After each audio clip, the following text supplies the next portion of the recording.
Welcome to Book Huddle. I'm your host, Karen Reader with Readgab. Today, our guest is Aubrey Hartman. I am just beyond in love with this book, The Undead Fox of Deadwood Forest. You guys, Sydney Dunlap's the one on another episode that said to read it, and I did, and I listened to it, and I loved it, and I've already ordered it, and I can't wait to read it again. It is beyond brilliant. I'm so excited to have you on, Aubrey. Thank you Thank for you. joining us today. Marius. Thank you. Thank you. Can you take a second and introduce yourself? Tell us a little bit about yourself, separate from being an author. Okay, I'm Aubrey Hartman. I live in Southern California with my husband and three young kids, 10, 7, and 4. My youngest is medically complex, and so I'm a certified trach mom. She's got a trach and a feeding tube, and so also I'm an uncertified doctor. I Yeah, like to, yeah, I'm an honorary nurse or doctor. right. And let's see, I have a cat who is my writing companion. Nice. And I grew up in Virginia. I grew up with a really big family, 5 siblings, and always pets as well. And so it was this really fun, chaotic, kind of free range childhood before the internets and back when, library cards were the golden jewel that, freed us from boredom. Right. And so, yeah. And so I told my husband when we met, I said, I will never, because he was from California. I'm like, I'm an East Coaster. I Right. said, I'll never live in California. So if that's part of the deal, then let's just call it off now. And now here I am in Southern California.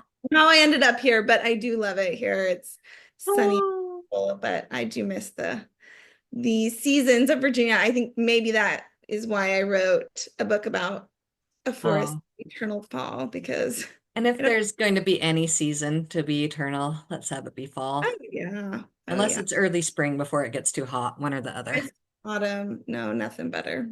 Right. Oh, I love it. I was the same way about where I live now that I was like, I would never live and settle in Utah. I was like, no, never. Here When we you put that into the universe, you're just tempting are. fate. Right. Yeah. Oh, I fought it. I fought it like crazy when my husband got the job. I was like, nope, nope, nope, nope.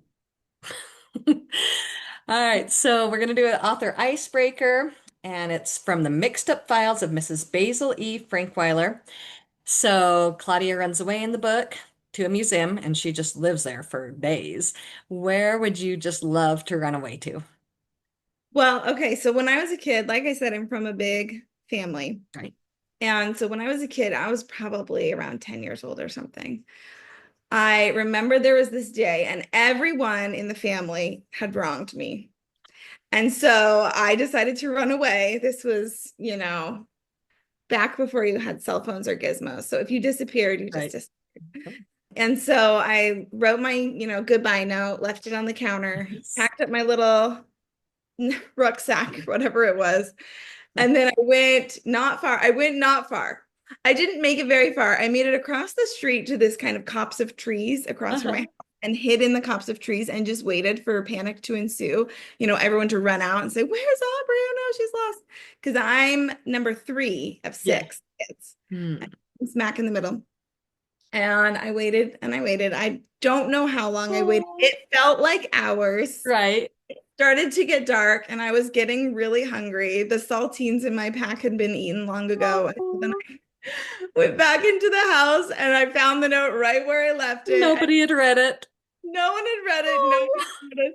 So I just threw it away and went on with my life. But that was my big runaway story. Fine.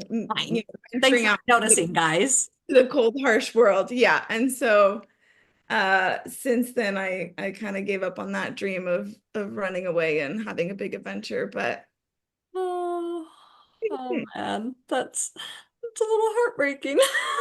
it kind of is only because I feel like that's the question that all kids are asking Right. themselves. As adults, that's kind of where like, do we matter? Do Right. like is our impact enough to where if we disappeared, people would notice? Right. And that day it was no. Of course, I know since then that like Yes, we of have a course. great we have a great great family, very close knit, Oh, but it felt like on that day, oh, well, there's my answer. right. Oh, oh, geez. Thanks for that, mom and dad and siblings. Oh man. All right, so give us a little about, tell us about the undead fox of Deadwood Forest. Since I say dead twice every now and then I trip over it. Tell I us know. about that. Actually, my publisher kind of tried to get me to change that. We had a little bit of back and forth about that, but I stuck to my guns. I felt I did try and like play with some other names, but that was just it had to be Deadwood Yeah. and Claire had to be undead in the title, and so we got kind of a tongue twister.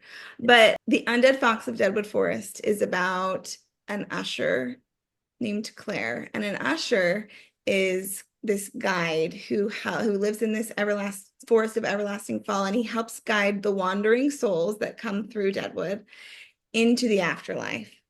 And in the afterlife, there are four realms that the souls kind of get sorted into: peace, pleasure, progress, or pain. And Claire's really good at his job. He really loves ushering. And he's the only soul that lives, he's the only animal who lives in this forest. So it's a little lonely, but he finds joy in things like his mushroom garden that he nurtures and his tea and his books. And one day a wandering soul comes through Deadwood, and her name is Ginger Snipes, and she's a badger. And Claire hates badgers for a reason that you will have to. Badgers are the worst. Yeah, they really are. He has a good reason for this. Yes. And so he's trying to get rid of her as quickly as possible. But for some reason, she will not be sorted into any of these afterlives. She can't cross over. And so they have to go on an adventure to discover what's going on. And of course, chaos ensues and friendships blossom. And that's the story. Oh, loved it so much. So many just deep themes. Like I felt overwhelmed with thinking about them later. But just as you're listening to the story and not necessarily thinking of the themes, it's just there's the humor there that you just Ginger Snipes is so endearing. Yeah, And then they're like banter back and forth. And she's like, well, why don't you just say that instead of prattling on? Like she's just I just love her. I love them both so much. And then, of course, Trash Rat and Hesterfeld, just such a great lineup of characters. It's so fantastic. it was fun to write. Thank Oh, you. loved it, loved it. So it was interesting because I thought two big themes were love and also grief. So could we start just talking about how the two really go together, love and grief? How did you were going for grief, right? Were you going for both of them, or were you just writing a story and you're like, look at all these happy things that fell in my I, story? you know what? I don't know that I was so intentionally writing about grief. I think that's kind of an organic part of death. Right? So that's, and I was writing about death. And so that, of course, became part of the story. And also because at the time, I started writing this book when I was pregnant with my third child. And so I wrote the first few chapters when I was pregnant, and it was just a funny, quirky, macabre kind of, I was just having really a lot of fun with Yes. New World. And then my third child was born. She threw us for a huge loop. She was born not breathing. We ended up 2 months in the NICU. She got a trach and a feeding tube. And it was just this new life that I was thrust into. Right. And whenever there's a big change or a big trauma in life, you naturally are going to grieve Yeah. what lost. And so that became, you know, writing is writing is very cathartic for me. And so that kind of naturally snuck into the story, that theme of grief and letting go and kind of this radical acceptance of whatever reality that we are faced with.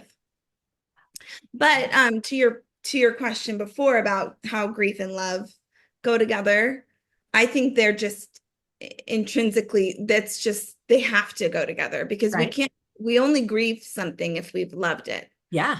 So whether that's a person or, a life change or a place or, a thing, whatever it is, a pet, we are eventually going, the only constant in life is change. So eventually we will grieve whatever we've lost. And the funny thing is I always say to my friends, like, we're just all moms are just walking around with a broken heart because Right. we're always grieving, whatever our kids are growing up and these Yeah. phases are ending. And that's part of the joy of of the things that we love. That's what we have to accept, is there's always going to be a little bit of grief at the end of it. I love that. That's strangely hopeful for me, Right. right? Because it's just part of it. We just have to accept it and know that it's coming, and know that Yeah. when we're faced with it, it's natural and kind of beautiful in its own way. Yeah, like it wouldn't be hard if there wasn't so much love behind it. Yes. Oh, Yeah. yeah. I love it. Okay, so there's a big thing about loving yourself for both of the main characters, right? This importance of self-love. And so how do we get there? Let's talk first about insecurities because both of them in different ways face different insecurities. Do you have any thoughts on how either adults or children, how we can overcome insecurities? Okay. Yeah. I think the only way to overcome an insecurity is to force ourselves into the situations that shed light on those insecurities. And, the more Claire, for example, is really insecure about the way he looks. He's an undead. He's Yeah. basically a walking corpse. And so he wears this cloak and he hides, and he wears the monocle to hide his missing eyeball. And it's And then only other spirits that have come through, it's like, well, what the heck? You look good, and you were like demolished in death. right, right. For some reason, he was left in this kind of mangled, unwhole Yes. state. Right. And there is a reason for that, but you have to read it to find out. Yes. But it's not until he starts to, shed the cloak and to let others see him, and for him to say, that's okay. Their reaction is their reaction. That's Right. okay. I can still love myself. That he starts to not care. So the more that he kind of lives in the shadows with those insecurities, the more power they have over him. So I think it's really just a matter of, I'm trying to recall there's a specific term for it when you really like thrust yourself into the experiences that make you most uncomfortable. Nice. Immersion therapy. Oh, nice. That's the term for it. When whatever it is that's so hard for you or that makes you feel uncomfortable, the more you do it. For example, these podcasts for me, or Oh, but now, I mean, it's not that I love it, but it's just right. it used to make me really nervous and uncomfortable and anxious, and now it's just, oh, okay, I know how this goes, and I this is fun, and I feel comfortable now. Good.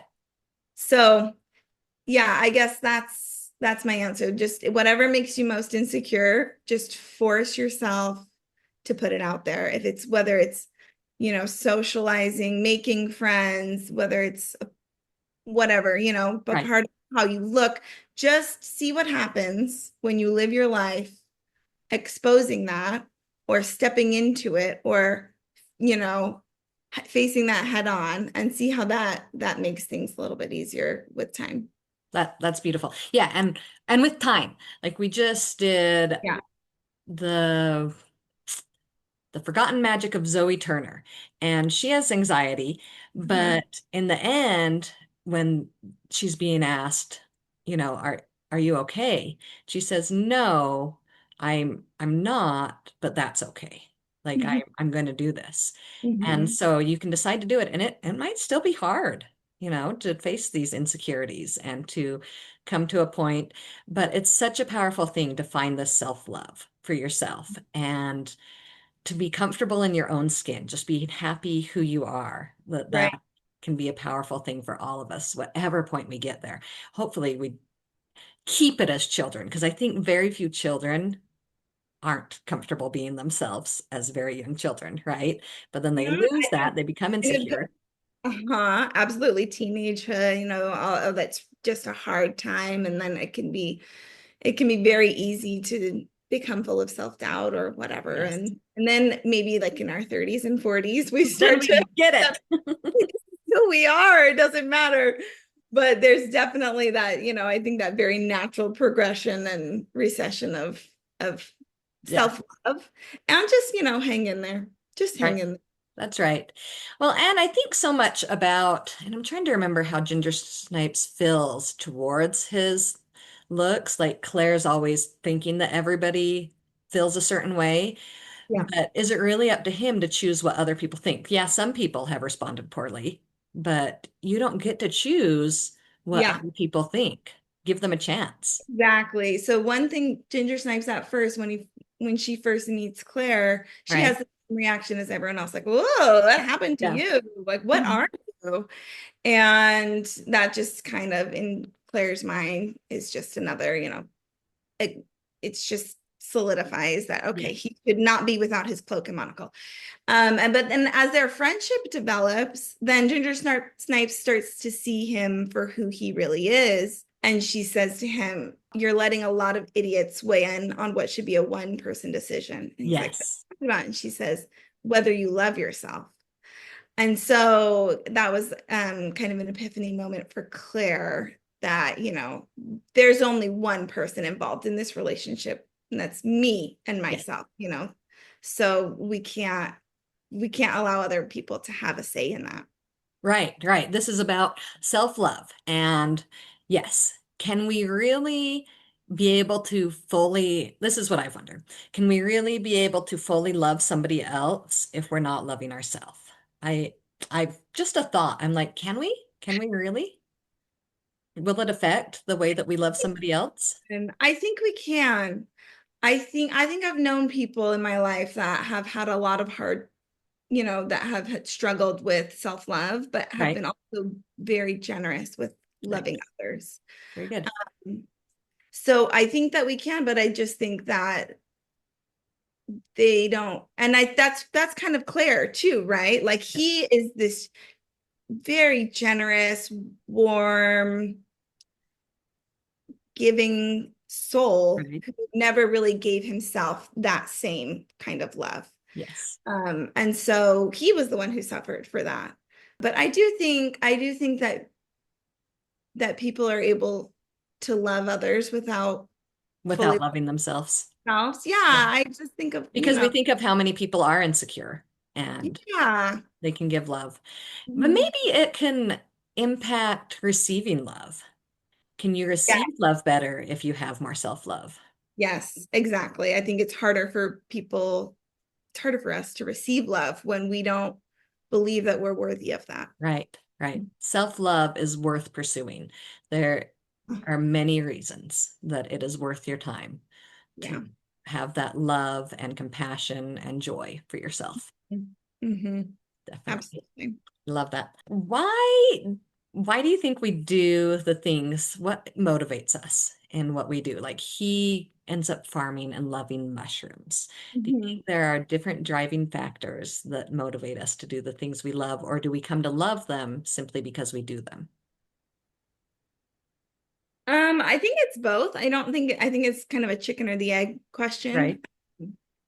But I think that's one of the great, philosophical questions of humanity. Like, why do we do what we do? And I think it just all comes down to finding purpose, Right. whether that's through relationships. Claire, part of the problem in the world that he lived in is everyone who came, it was a very transient forest. So everyone who came through left. And so he could never, and he didn't really remember anything from his life. He didn't know whether he was loved by a family.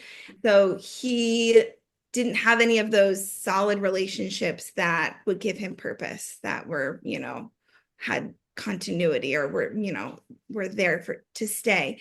And so he found a lot of purpose through his garden and through his books and through keeping a very tidy cottage and his, brewing his tree sap tea. And so his identity was very wrapped up in kind of these creative pursuits or these acts of love for the things around him, which Yes. I think is beautiful. I don't think everybody is out there hoping to cast this wide net of, I want these 20 friends and family. Like some people keep a very small circle and find a lot of joy in creative pursuits or, doing things that make them feel joy and peace and whatever that is, just find Yes. that and pursue Finding it having relentlessly. something. It needs Yeah. to, you need something to have love for. Yeah, Yeah. for sure. So I think so much. And it made me so sad, but it made things make so much more sense too. That there's this big misunderstanding happening throughout the book that really affects Claire's psyche, just its ability to think about and self-love himself. And just, I feel like Claire's just like really, it's impeding him, this Yeah, misunderstanding. And we can't go too much into it because it's just this beautiful thing that comes together. honestly, I But like. there are misunderstandings in life. How can we prevent misunderstandings or overcome them? No, I think you just kind of have to hit it head on and just be brave. And if you think that you're perceiving something, it's almost, especially we're talking about interpersonally, right? Right. So, for example, this is hard for me. This is really hard for me because I'm an introvert. I'm Hmm. also a Scorpio. And so I will just kind of internalize and kind of project on people and think, oh, this is what they thought of me, and then get, hard on myself.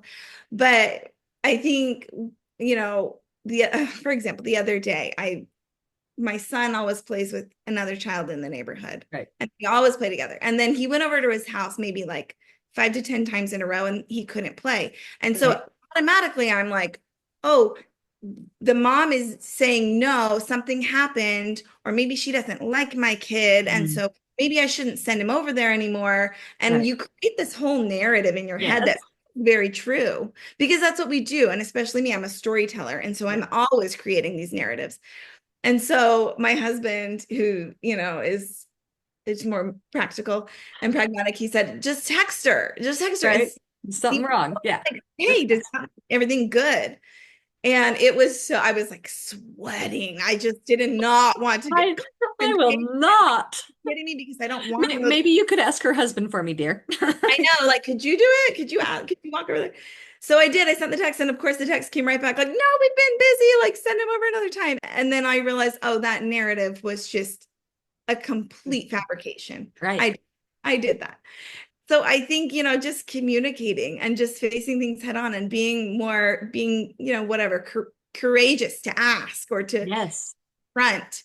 And I think that's the only way. That's the only, Right. otherwise we're just in our head. And imagine if I, had gone with this story I'd told myself and had not sent him over there anymore, Yes. then she would have created a narrative. Oh, something happened and they don't Yes. like it now. And Right, so, right. And then it's just going to build and build, and it's and going to instead I affect just every like, time you see her. right, now we're enemies. Yeah. No, and so, now it's just nipped in the bud and everything's great. And so it's not always that way, but it's better to just try and find clarity, be brave, Right. face, whatever it is. And Yeah. And what if we just assumed the best, right? Maybe there right. might eventually be a pattern, but yeah, what if we just assumed the best and said, no, I'm going to choose. Or what if I just chose to see it in a different light? Like, this is really bothering me. And sometimes we don't know what's bothering us. Because I Yeah. think for Claire, he didn't identify that as he did, but he didn't. Am I right that he Yes. didn't Yeah. realize how Hmm. much it weighed on him? Oh, And yeah. so, yeah, like, what if I chose to say, is there any other light I could see this in? Yes. Because Claire didn't really have that opportunity to ask the question. So, what if in a situation, maybe somebody, we don't have the opportunity, or we can't just bring ourselves to do it. What if we just chose to see it in a different light? Is there any other meaning to this? Is there any other light I could see this in? Absolutely. I agree with that 1000%. And there are two scenarios. I think you're thinking of one, but there are two scenarios in Oh, Claire's yes. mind that he had created this narrative, or kind of answered these questions that he didn't have answers to, and he couldn't get answers to because Right. people who could answer them were no longer around. Yes. So he assumed the worst, and Yes. it impacted him negatively. And in the end, he shouldn't have, of course. But I agree with you. I think there's no harm in assuming the best. None. You Yeah. lose nothing. Right. Well, and yeah, it's funny that we could sit here and have this conversation and then you realize, oh, she's talking about something a little different than what Yeah. I'm Yeah. thinking. And I think that's so great that like there are so many characters, the ones who were there, that what if he was just open, or what if Ginger Snipes was just open? Mhm. And what if in society we did that more? Oh my goodness, could you imagine if we just had open conversations? So let's start it as children and being like, hey, I didn't like this, but Yeah. hey, is this going on? What if we just No, started doing that? I do think that kids are better at that than Right? adults. Like if I go somewhere with my daughter who's 4, we go to the playground all the time or other places, and she's got a trach, and kids will run right up and be like, "What is that?" And Right?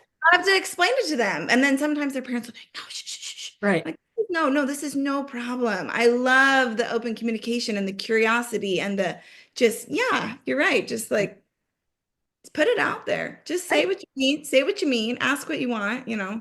But she can still play and then, then they're comfortable to play with her or whatever, right? Yeah. Mm-hmm. Yeah. Yeah. Absolutely. That's cool. That's powerful.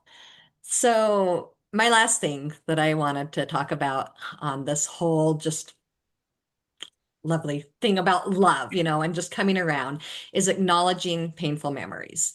Mhm. Why? And actually, I was talking to somebody about this, and I had just this morning when I was at the gym working out, because she was telling me all this stuff, and she was like, you just got to let it go. You just got to be done with it. And I don't know why people go through therapy and dredge up these things, because why would you experience that again?